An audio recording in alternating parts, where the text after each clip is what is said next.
खबर देंगे आपको। District and session court Islamabad ने आज़ादी मार्च केस में पीटीआई रहनुमा असद कैसर की बरियत की दरखास्त पर दलाइल मुकम्मल होने पर फैसला महफूज कर लिया है।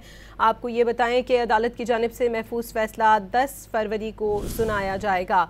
इस्लामाबाद में महफूज फैसले के बारे में आपको बताएं जो 10 फरवरी 2026 को सुनाया जाएगा। आज़ादी मार्च केस में असद कैसर की दरखास्त से बरियत पर फैसला महफूज कर लिया गया है। District and session court Islamabad ने आज़ादी मार्च केस में पीटीआई रहनुमा असद कैसर की बरियत की दरखास्त पर दलाइल मुकम्मल होने पर फैसला महफूज कर लिया है। खबर देंगे आपको। District and session court Islamabad ने आज़ादी मार्च केस में पीटीआई रहनुमा असद कैसर की बरियत की दरखास्त पर दलाइल मुकम्मल होने पर फैसला महफूज कर लिया है। आपको ये बताएं कि अदालत की जानिब से महफूज फैसला 10 फरवरी को सुनाया जाएगा।